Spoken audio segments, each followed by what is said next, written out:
Olá a todos. Nesta sessão vamos falar brevemente sobre a audiência que o Papa São João Paulo II dedica ao livro de Tobias. Na realidade há outras audiências não oficiais que acabaram por não ser lidas, mas que têm 2 ou 3 temas ainda sobre o casamento muito interessantes, muito bonitos.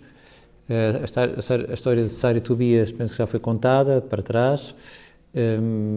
Recordamos que Sara tinha um problema, tinha tido 7 maridos e todos tinham morrido na noite do casamento, e quando chega Tobias, que vai a caminho de uma missão enviada pelo pai doente, acompanhado de São Rafael, namora-se dela e deseja casar-se com ela, mesmo sabendo que há o risco de que lhe suceda o que lhe sucederam aos outros 7, pelo menos era isso que o pai temia, o pai de Sara temia, embora o arcanjo o tenha sossegado. Há uma série de temas aqui relacionados com este casamento.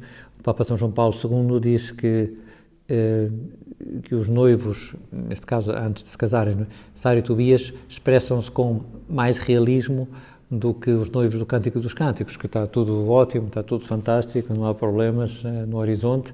Aqui eles sabem que têm que vencer as forças do mal para levar esse amor para a frente e contam com Deus para isso.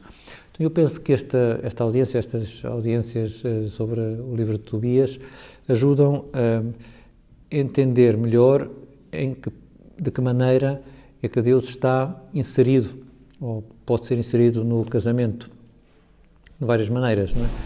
Mas ajuda-nos muito a reler, sobretudo o capítulo 8 do livro de Tobias, que transcreve a oração de Tobias na noite das núpcias, que começa por dar graças a Deus, por ser quem é e por ter feito o casamento. E acrescenta que ele e Sara, Tobias e Sara, querem viver o seu casamento inserindo-se de alguma maneira no plano eterno de Deus para o casamento. Portanto, querem assumir o casamento pelos motivos retos. É isso que ele diz, Tobias, não é por paixão desregrada que eu quero casar-me com esta minha irmã, mas é por amor a ela, por me quero entregar e sobretudo por quero viver o casamento de acordo com aquilo que tu, Deus, fizeste para nós. É uma oração muito bonita. Não só o Papa São João Paulo II chamava essa oração o credo conjugal, uma espécie de resumo dos aspectos essenciais do casamento. É também muito bonita, dizia, porque nos ensina a rezar a partir da doutrina, né? Sabendo o que é o casamento, de acordo com a Bíblia, Tobias a reza a partir daí. Às vezes parece que as realidades assim mais teóricas são alheias à nossa oração e apenas vivemos, enfim, com as coisas mais imediatas, mas não, pode-se falar e deve-se falar com Deus de aspectos teológicos, daquilo que o Senhor fez e que criou, e essa reflexão ajuda-nos a ter mais matéria de oração e mais motivos de agradecimento a Deus Nosso Senhor. Portanto, o credo conjugal é uma das leituras, aliás, propostas para a celebração do rito do matrimónio. Se alguma vez quando se quiserem casar, né, pensarem em quais as leituras, esta é uma oração, um texto muito bonito. E o que é que nos ensina, assim de forma telegráfica, este livro de Tobias? Que pistas é que nos dá para o casamento? Por um lado, diz ensina o Papa São João Paulo II, que o amor humano manifesta-se mais por uma escolha meditada e responsável do que por um êxtase. Claro que ele se namorou de Sara, etc., mas precisamente porque tem que vencer um mal perigoso, tem que pensar nas coisas, há uma espécie de proposta de que a pessoa tem mesmo que querer casar-se, de acordo com o plano de Deus, e casar-se com aquela pessoa. Às vezes uma pergunta boa a fazer é, muito bem, a pessoa está contente por se ir casar, mas é consciente também que pode haver dificuldades no casamento e sabe que pode contar com a graça de Deus para enfrentar essas dificuldades. Dizia como o casamento, o amor matrimonial se manifesta mais por uma escolha do que propriamente por um êxtase, também podíamos pensar em que medida é que o casamento com esta pessoa é também um dom de Deus. O casamento, sim, é um dom de Deus, sim, mas é esta pessoa. Eu posso ver a minha esposa, o meu esposo, como um dom que Deus me fez. Tinha que ser esta ou podia ser outra? Teoricamente podia ser qualquer uma, não é? Desde que fossem livres, mas é bonito pensar que mesmo, claro, contando com a nossa liberdade, Deus, podemos dizer que tem um plano providencial para esses cônjuges. Claro que só se sabe a posteriori, mas acho que é bom pensar nas coisas nesses termos. O Papa São João Paulo II, antes de ser Papa, muito antes de ser Papa, escreveu uma carta a uma sua dirigida a propósito do namoro e casamento. E ele escreveu assim, são palavras lindíssimas: depois de muitas experiências e de muito ter pensado, estou convencido de que o ponto de partida objetivo para o amor é aperceber-me que faço falta a alguém. A pessoa que objetivamente mais precisa de mim é também, para mim, a pessoa de quem mais preciso. Isto é um fragmento da lógica profunda da vida e também um fragmento da nossa confiança no Criador e na Providência.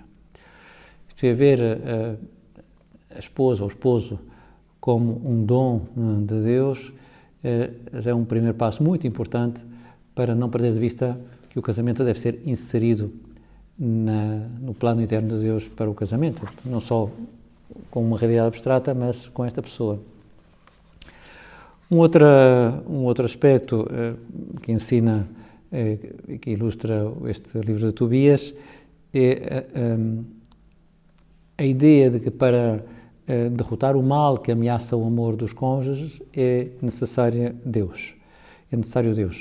Por isso, temos a tal oração lindíssima do capítulo 8 do livro de Tobias, em que Tobias manifesta a sua fé plena no desígnio de Deus sobre o casamento e pede o auxílio do Criador, que, como já disse, e não é fazer spoiler, mas Deus concede-lhes essa graça e ele sobrevive à prova e vivem felizes. Não é?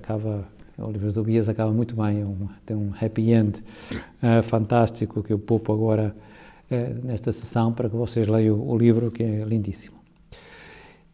E por fim, há um outro aspecto interessante que é complicado quando o Papa fala dele, que é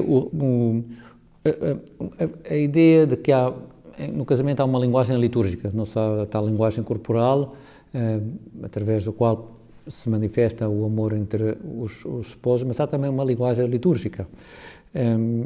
A linguagem litúrgica que, de alguma maneira, nos situa diante do Criador. Por isso é tão importante viver esse rito do casamento, é importante que os futuros esposos meditem, futuros esposos ou já depois de terem casado, meditem nessas palavras com que se entregaram ao outro, que é de uma entrega total, uma entrega incondicional, uma entrega que recorda a entrega de Cristo pela sua Igreja, que não expressa nenhuma condição, está disposto sempre a purificá-la, a lavá-la, a trazê-la para junto de si.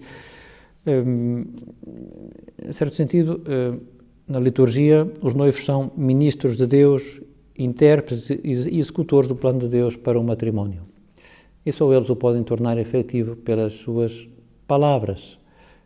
Só eles podem tornar vivo esse projeto que se manifesta na liturgia, através também depois da linguagem do corpo.